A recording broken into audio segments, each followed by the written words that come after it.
Hello everyone, this is ABC rocks. ఈరోజు నేను మీకు non perfect square root trick చెప్పబోతున్నాను. ఈ ట్రిక్తో మీరు ఎనీ నంబర్ స్క్వేర్ రూట్ని జస్ట్ 2 సెకండ్స్లో కనుక్కోగలుగుతారు. ఇప్పుడు ఆ ట్రిక్ ఏంటో తెలుసుకుందాం. సో ఇప్పుడు ఆ ట్రిక్ ఏంటో తెలుసుకుందాం. ఇప్పుడు ఒక ఎగ్జాంపుల్ తీసుకుందాం. రూట్ 12 అనేది non perfect square root. So దీని వాల్యూ ఎట్లా కనుక్కోవాలో చూద్దాం. ముందరగా ఈ 12కి నియరెస్ట్ స్క్వేర్స్ చూడాలి. So 3 square 9 nearest to 12 and 4 square 16.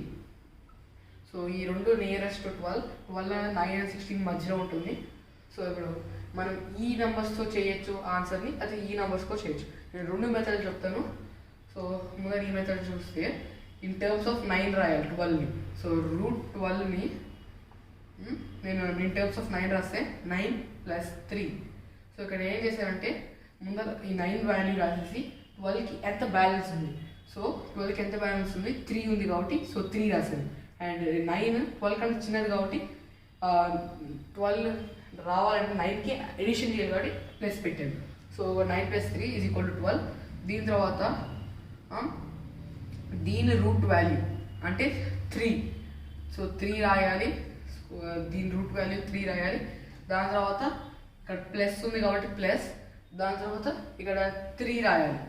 3 రాసేసి ఈ నెంబర్ డబల్ని డబల్ చేయాలి. సో 3 ఈ నెంబర్ డబల్. సో 2 × 3 అంటే this is equal to 3 + 3/6.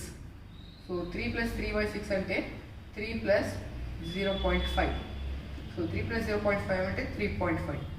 So ఇది అప్రాక్సిమేట్ వాల్యూ ఆఫ్ రూట్ 12. మీరు క్యాల్కులేటర్స్లో చెక్ చేసుకోవచ్చు, రూట్ 12 వస్తుంది. సో ఇప్పుడు 4 స్క్వేర్ 16తో ఎట్లా చేయాలో చూద్దాం. సో ఇప్పుడు 4 స్క్వేర్ 16తో ఈసారి 12ని 16 టర్మ్స్లో రాయాలి. సో 16 టర్మ్స్లో రాయాలంటే ఇక్కడ 16. సో ఇక్కడ ఇన్ టర్మ్స్ ఆఫ్ 16 అండ్ ఈసారి 16 నుంచి సబ్ట్రాక్ట్ చేస్తేనే 12 వస్తుంది కాబట్టి ఇక్కడ మైనస్ పెడుతున్నాను. అండ్ ఈ రెండు difference 4. So 16 - 4 = 12 and is equal to దీని స్క్వేర్ రూట్ వాల్యూ అంటే 4. ఈసారి ఇక్కడ మైనస్ ఉంది కాబట్టి మైనస్ అండ్ 4 దీని డబల్. సో డబల్ అంటే 4/8. So is equal to 4 - 0.5. 4/8 value అంటే 0.5. So is equal to 3.5. So both the కేసెస్లో మనకు సేమ్ ఆన్సర్ వచ్చింది. సో మీరు ఏ మెథడ్ అయినా వాడచ్చు, మీకు ఏది ఈజీగా ఉంటుందో ఆ మెథడ్ వాడచ్చు. సో ఇక 34 అనుకోండి, 36 స్క్వేర్కి దగ్గర ఉంటుంది కాబట్టి మీరు ఈ మెథడ్ వాడచ్చు. ఆర్ లైక్ 28 అనుకోండి, అది 5 స్క్వేర్ దగ్గర ఉంటుంది కాబట్టి ఈ మెథడ్ వాడచ్చు. సో ఇప్పుడు ఇంకో ఎగ్జాంపుల్ చూద్దాం. సో ఇంకో ఎగ్జాంపుల్ చూద్దాం. సో రూట్ 87 తీసుకుందాం. సో రూట్ 87కి nearest squares 9 square and 10 square. 9 square and 10 square. So 9 square value 81 and 10 square value 100. So 87 అనేది 9 స్క్వేర్ అండ్ 10 స్క్వేర్ మధ్యలో ఉంటుంది. సో ఇప్పుడు నేను రూట్ 87 వాల్యూ కనుక్కుంటాను. ఇప్పుడు 87ని 81 టర్మ్స్లో రాస్తాను. సో రూట్ 87 అంటే 81 ప్లస్ ఈ రెండు డిఫరెన్స్ అంటే 81 + 6. So root 87 value +6. ఇప్పుడు దీని తర్వాత ఈ నెంబర్ స్క్వేర్ రూట్ కావాలి. సో 81 స్క్వేర్ రూట్ 9 + 6 బై దీని డబల్. సో 6/18. సో 9 + 6/18 అంటే 9 + 1/3. సో 9 + 1/3 అంటే 9.33 బార్. ఎందుకంటే 1/3 అంటే 0.33 బార్. సో ఇప్పుడు దీన్ని బట్టి మనం ఫార్ములా డిరైవ్ చేయొచ్చు. ఆ ఫార్ములా ఏంటంటే ఇది ఏ ఇంకా బి అనుకో, ఇది రూట్ A + B = మనం ఇక్కడ ఫస్ట్ రూట్ A రాసాము అంటే root 81. So root A plus and ఇక్కడ 6ని యాజ్ ఇట్ ఈజ్ రాసాము అంటే Bని యాజ్ ఇట్ ఈజ్ రాయాలి. B అండ్ ఇక్కడ double of root 81. So double of root A. So double of root A. So ఇదే formula root A + B = root A + B/2 root A. ఇక్కడ మనం values substitute చేసుకోవచ్చు. So ఇక్కడ 81 6 same ఇదే రాశాను పైన కింద, కానీ ఇక్కడ వేరియబుల్స్ పెట్టాను. దీన్నే మనం ఇంకోటి కూడా రాయొచ్చు. Root A - B. ఈసారి మనం ఇలా చూసాం కదా 16 ఇంకా 4 దగ్గర ఆ కేసులో. సో ఇక్కడ route A - B/2 2√a. So ఇక్కడ ఈ 2 ఫార్ములాసే మనం వాడతాం. ఇదే ట్రిక్. సో మనం ఏ నెంబర్ ఇచ్చినా కూడా దీన్ని ఇట్లా స్ప్లిట్ చేసుకోవాలి 2 నెంబర్స్లో. కానీ దాంట్లో ఒక ఏ అనేది ఒక పర్ఫెక్ట్ స్క్వేర్ అవ్వాలి. సో ఇక్కడ a perfect square and 81 and దాని నెక్స్ట్ ది డిఫరెన్స్. సో ఇదే ట్రిక్. మనం మిగతా ఎగ్జాంపుల్స్ కూడా ఈ ఫార్ములా పెట్టి వాడచ్చు. మీరు ఇదంతా గుర్తుపెట్టుకునే బదులు ఈ ఫార్ములా గుర్తుపెట్టుకుంటే సరిపోయింది. ఇంకో ఎగ్జాంపుల్ చూద్దాం. సో ఇప్పుడు 3 డిజిట్ ఎగ్జాంపుల్ తీసుకుందాం. సో ఇప్పుడు √240 తీసుకుందాం. √240. సో ఇప్పుడు ఇందా సేమ్ మెథడ్ √240కి నియరెస్ట్ స్క్వేర్స్ కనుక్కోవాలి. So 15 square and 16 square. So 15 square value 225 and 16 square value 256. So ఇప్పుడు ఈ రెండు దగ్గరగా ఉంటాయి 240కి. సో నేను ఇప్పుడు ఇన్ టర్మ్స్ ఆఫ్ 225 రాయబోతున్నాను 240ని. So √240 is equal to 225 plus 15. So ఇప్పుడు this is equal to 225 root value రాయాలి. ఇందాక మనం √a plus b is equal to √a plus b by 2√a కాబట్టి సో √a అంటే √225 which is equal to 15. So 15 plus and b by 2√a కాబట్టి b అంటే 15 by 2 into √a అంటే 15. So 2 into 15. So is equal to 15 plus 1/2 వస్తుంది. 15 plus 1/2 అంటే 15.5 వస్తుంది. 15.5 is approximate value of √240. ఇప్పుడు ఇంకో ఎగ్జాంపుల్ చూద్దాం. సో ఇప్పుడు ఇంకో ఎగ్జాంపుల్ చూద్దాం. ఈసారి √430 తీసుకుందాం. √430. సో దీని నియరెస్ట్ స్క్వేర్స్ అంటే 20 స్క్వేర్ అంటే 400 అండ్ 21 స్క్వేర్ అంటే 441. సో ఇప్పుడు 430 ఇప్పుడు నేను 400 టర్మ్స్లో రాస్తున్నాను 430ని. సో ఇప్పుడు నేను 400 ప్లస్ 30 400 ప్లస్ 30 ఇది ఏ ఇది బి. సో దీని తర్వాత మనం √a వాల్యూ రాయాలి అంటే √400 అంటే 20. సో 20 ప్లస్ ఇక్కడ ప్లస్ ఇక్కడ ప్లస్ అండ్ అందులో 30 బై అంటే b బై 2√a అంటే 2 ఇంటూ ఇది √a. So 2 into 20. So is equal to 20 plus 30 by 40. So అంటే 20 ప్లస్ 3/4 వస్తుంది. సో 20 ప్లస్ 3/4 అంటే 20 ప్లస్ 0.75. 20 ప్లస్ 0.75 అంటే 20.75. So √430 value is approximately 20.75. So ఇంకో ఎగ్జాంపుల్ చూద్దాం. సో మనం ఇంకో ఎగ్జాంపుల్ తీసుకుందాం. ఈసారి 4 డిజిట్ ఎగ్జాంపుల్ తీసుకుందాం. 4 డిజిట్ ఎగ్జాంపుల్ తీసుకునే ముందర మీరు ఈ స్క్వేర్స్ గుర్తుపెట్టుకోండి. 10 స్క్వేర్ 20 స్క్వేర్ 30 స్క్వేర్ 40 స్క్వేర్ అట్లా 100 స్క్వేర్ వరకు గుర్తుపెట్టుకోండి. అప్పుడు మీరు 4 డిజిట్ చేసినప్పుడు ఈజీగా ఉంటుంది. సో ఇప్పుడు ఒక ఎగ్జాంపుల్ తీసుకుందాం. సో √2509 తీసుకుందాం. సో √2509కి నియరెస్ట్ స్క్వేర్స్ కనుక్కోవాలి. ఇవి చాలా పెద్ద నెంబర్ కాబట్టి నియరెస్ట్ స్క్వేర్స్ కనుక్కోవడం కొద్దిగా కష్టం ఉంది. అందుకని ఇందాక నేను 10 స్క్వేర్ 50 స్క్వేర్ పడుతుంది. ఇప్పుడు 50 స్క్వేర్ అంటే 2500. సో 2500కి ఇది చాలా క్లోజ్ ఉంది కాబట్టి సో 50 స్క్వేర్ ఒక నియరెస్ట్ స్క్వేర్ అయిపోయింది. అండ్ 50 స్క్వేర్ అంటే దాని ఆబ్వియస్లీ దాని నెక్స్ట్ నెంబర్ నియరెస్ట్ స్క్వేర్ అవుతుంది. So 51 square. సపోజ్ ఇది సమ్ 2600 అనుకో, అది 2500కి ఇంకా 3000 2500కి ఇంకా 3600కి మధ్యలో ఉంది కాబట్టి 50 స్క్వేర్ అండ్ 60 స్క్వేర్ మధ్యలో ఉంది అండ్ దాని మీనింగ్. సో దాన్ని బట్టి మీరు అప్రాక్సిమేషన్ వేయచ్చు. ఆ 52 స్క్వేర్ 53 స్క్వేర్ ఆ 52 స్క్వేర్ వాల్యూ కనుక్కొని అది దగ్గరకు ఉందో లేదో మీరు కనుక్కోవచ్చు. సో ఈ స్క్వేర్స్ని ఎట్లా ఫాస్ట్ కనుక్కోవాలని నేను ఆల్రెడీ వీడియో చేశాను. ఆ వీడియో లింక్ డిస్క్రిప్షన్లో ఇస్తాను, ఒకసారి చెక్ చేయండి.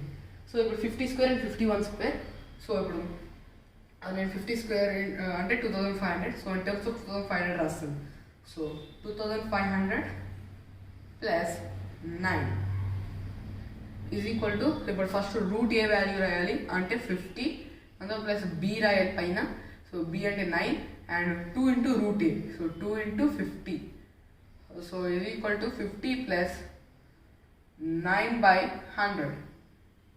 50 ప్లస్ 9/100 అంటే 50 ప్లస్ 0.09. 50 ప్లస్ 0.09. 50 ప్లస్ 0.09 అంటే 50.09. సో 50.09 అనేది అప్రాక్సిమేట్ వాల్యూ ఆఫ్ √2509. కాబట్టి మీరు క్యాల్కులేటర్స్తో చెక్ చేయొచ్చు. అది అప్రాక్సిమేట్లీ 50.09 వస్తుంది. సో ఇంకో ఎగ్జాంపుల్ చూద్దాం. సో ఇప్పుడు ఇంకో 4 డిజిట్ ఎగ్జాంపుల్ తీసుకుందాం. ఈసారి 3875 తీసుకుందాం. సో 3875 అంటే అది 62 స్క్వేర్ అండ్ 63 స్క్వేర్ దగ్గరకు వస్తుంది. సో 62 స్క్వేర్ 63 స్క్వేర్ ఎట్లా కనుక్కోవాలంటే ఇందాక చెప్పాను కదా అప్రాక్సిమేషన్. ఈ 3600 4900 మధ్యలో వస్తుంది, అంటే 60 స్క్వేర్ అండ్ 70 స్క్వేర్ మధ్యలో వస్తుంది. సో 60 స్క్వేర్ దగ్గరలో ఉంది కాబట్టి నేను అది 61 to 65 ఆ పార్ట్లో ఉండదని గెస్ చేసాను. అండ్ 3875 అంటే అది మరీ ఎక్కువ దూరం వెళ్ళలేదు కాబట్టి ఆ 62 స్క్వేర్ అనుకున్నాను, అది 63 స్క్వేర్. అండ్ 62 స్క్వేర్ అంటే 3844. సో ఇప్పుడు 3844 అంటే దానికంటే చిన్నది, అంటే అది కరెక్టే. అండ్ 63 స్క్వేర్ అంటే 3969. సో నేను గెస్ చేసింది కరెక్టే. సపోజ్ తప్పైనా కూడా దాని బిఫోర్ నెంబర్ నెక్స్ట్ నెంబర్ తీసుకొని వచ్చేస్తుంది. సో ఇప్పుడు నేను 62 స్క్వేర్ ఇన్ టర్మ్స్లో రాస్తాను. సో అంటే √3875 is equal to √3844 plus 31. So plus 31 రాస్తాను. So this is equal to √3844 అంటే root A value. So root A value అంటే 62 ప్లస్ ఈ 31 B as it is and 2 into root A కాబట్టి so 2 into this అంటే 124. So ఇప్పుడు 62 plus 31/124 అంటే ఈ రెండు క్యాన్సిల్ అయ్యి 1/4 వస్తుంది. సో ప్లస్ 1/4 రాస్తాం. సో 1/4 అంటే 62 ప్లస్ 0.25, 1/4 వాల్యూ 0.25. సో ఇది 62.25 అవుతుంది. So √387 value 62.25. సో ఇప్పుడు ఎగ్జాంపుల్స్ చూసారు కదా, ఒకసారి మళ్ళీ ఫార్ములా ఎక్స్ప్లెయిన్ చేస్తాను. మీరు మీకు ఏ స్క్వేర్ రూట్ నెంబర్ వచ్చినా కూడా దాన్ని ఈ ఫార్మెట్లో రాయాలి, a + b or a - b. So a + b అంటే లైక్ 230 వచ్చింది అనుకోండి, దీన్ని a + bగా రాయాలంటే 225 + 5 రాయొచ్చు. అండ్ సో ఇక్కడ నేను ఓన్లీ 225 ఎందుకు తీసుకున్నాను 226 ఆర్ 224 కూడా తీసుకోవచ్చు కదా, మీకు డౌట్ రావచ్చు. ఇక నేను 225 ఎందుకు తీసానంటే ఇది ఏ వాల్యూ అవుతుంది, ఏ అంటే రూట్ ఏ తీసుకోవాలి. సో రూట్ ఏ అంటే పర్ఫెక్ట్ స్క్వేర్ రావాలి. అది 224 కానీ అట్లా ఏదైనా పెట్టామనుకోండి. సో ఇక్కడ రూట్ ఏ అంటే మళ్ళీ నాన్ పర్ఫెక్ట్ స్క్వేర్ కనుక్కోవాలి. మరి కనుక్కునేది నాన్ పర్ఫెక్ట్ స్క్వేర్, దాంట్లో మళ్ళీ నాన్ పర్ఫెక్ట్ స్క్వేర్ కనుక్కోవాల్సి వస్తుంది. సో పర్ఫెక్ట్ స్క్వేర్ తీసుకోండి. మనం ఇక్కడ కూడా నియరెస్ట్ స్క్వేర్ రాసాం కదా, అదేంటి రాసామంటే ఈ ఏ అనేది నియరెస్ట్ అవుతే ఈ బి అనేది తగ్గిపోతూ ఉంటుంది వాల్యూ. ఇది ఏ ఎంత నియరెస్ట్ ఉంటుందో అది బి వాల్యూ అంత తగ్గుతూ ఉంటుంది. సో ఇది a - b ఫార్మాట్లో ఎట్లా రాయాలంటే సపోజ్ ఇది 225 అంటే 15 స్క్వేర్కి దగ్గరలో ఉంది కాబట్టి రాసాను. అదే సపోజ్ 16 స్క్వేర్కి దగ్గర ఉంది అనుకోండి, లైక్ 255. 16 స్క్వేర్ అంటే 256 అంటే 1 డిఫరెన్స్. సో ఇక్కడ ప్లస్ చేసే బదులు మైనస్ చేయడం ఈజీ. సో ఇక్కడ నేను 256 - 1 రాస్తాను. సో ఇప్పుడు ఈ ఫార్ములా ఏంటి చెప్తాను. సో మనం ఫస్ట్లో ఏం చేసాము, లైక్ ఇక్కడ 225 + 5 అంటే మనం 225 వాల్యూని రాసాము, రూట్ వాల్యూని రాసాం. అంటే ఇక్కడ ఈ route A, so root A value. దాని తర్వాత ఈ డిఫరెన్స్ని న్యూమరేటర్గా ఇక్కడ యాజ్ ఇట్ ఈజ్ రాసాం. సో ఇది రూట్ అంటే ఇది 15 రాసేసి దీని తర్వాత ప్లస్ ఇక్కడ ప్లస్ అంటే ప్లస్ అండ్ దాని తర్వాత 5 యాజ్ ఇట్ ఈజ్ రాస్తాం. So B as it is రాస్తాం. అండ్ దాని తర్వాత డబల్ ఆఫ్ దిస్ నంబర్. ఈ నంబర్ ఏంటి, ఈ నంబర్కి స్క్వేర్ రూట్. సో ఈ నంబర్ ఏ కాబట్టి స్క్వేర్ రూట్ ఆఫ్ ఏ, దీని డబల్ కాబట్టి 2 ఇంటూ రూట్ ఏ. సో ఆ ఫార్ములా మనం డిరైవ్ చేస్తాం. √a + b = √a + b/2 √a. So same మెథడే, కాకపోతే మనం జస్ట్ ఫార్ములా మెథడ్లో రిప్రజెంట్ చేస్తున్నాం. సో దీనికి డబల్ అవుతుంది. సో ఇప్పుడు నెక్స్ట్ √a - b కూడా అంతే. ఇక్కడ మనం 256 - 1 రూట్ అంటే మనం 256 వాల్యూ రాస్తాం. సో ఇక్కడ 16 అవుతుంది. So same root A and ఇక్కడ మైనస్ ఉంది కాబట్టి మైనస్. సో అండ్ 1 అంతా సేమే, కాకపోతే ఇక్కడ మైనస్ ఉంది కాబట్టి మైనస్ రాసాము. అండ్ బి కూడా యాజ్ ఇట్ ఈస్. అండ్ తర్వాత డబల్ ఆఫ్ దిస్ నెంబర్ అంటే ఇక్కడ 32. So double of this number అంటే సేమ్ 2 √a. సో ఇదే ఫార్ములా. మీకు ఫార్ములా అర్థమైంది అనుకుంటున్నాను. మీరు ఆ మెథడ్ అని గుర్తుపెట్టుకోవచ్చు, లేకపోతే ఫార్ములా మెథడ్ అని గుర్తుపెట్టుకోవచ్చు. Formula method just variables represent చేస్తాను అంతే. ఓన్లీ గుర్తుపెట్టుకోవాల్సిన పాయింట్ ఏంటంటే నియరెస్ట్ స్క్వేర్ కనుక్కోవాలి. నియరెస్ట్ స్క్వేర్ కనుక్కుంటే అప్పుడు బి వాల్యూ తగ్గుతుంది, క్యాలిక్యులేషన్ ఈజీ అవుతుంది. సో మీకు ట్రిక్ అర్థమైంది అనుకుంటున్నాను. చూసారు ఎంత ఈజీగా ఉందో. మేము మీకు అర్థం కావడం కోసం 2 డిజిట్స్ 3 డిజిట్స్ 4 డిజిట్స్ కూడా ఎక్స్ప్లెయిన్ చేశాను. సో మీకు ఇది 4 డిజిట్స్ కూడా ఫాస్ట్గా రావాలనుకోండి, స్క్వేర్ రూట్ని నాన్ పర్ఫెక్ట్ స్క్వేర్ రూట్. ఇది నా 3rd వీడియో మ్యాథ్స్ సిరీస్. నా ఆల్రెడీ 2 వీడియోస్ చేశాను. ఆ 2 వీడియోస్ కూడా చూడండి, మీకు హెల్ప్ఫుల్గా ఉంటుంది. ఎందుకంటే ఆ 2 వీడియోస్లో నేను స్క్వేర్ని ఎట్లా ఫాస్ట్ క్యాలిక్యులేట్ చేయాలో చెప్పాను అండ్ స్క్వేర్ పర్ఫెక్ట్ స్క్వేర్ రూట్ని ఎట్లా క్యాలిక్యులేట్ చేయాలో చెప్పాను. సో ఆ 2 వీడియోస్ కూడా చూస్తే మీకు ఇది హెల్ప్ఫుల్గా ఉంటుంది. ఆ 2 వీడియోస్ కూడా లింక్ డిస్క్రిప్షన్లో ఇస్తాను, ఒకసారి చెక్ చేయండి. సో మీకు నచ్చితే కనుక లైక్ చేయండి, నాకు మీ సపోర్ట్ కావాలి. So please share and subscribe.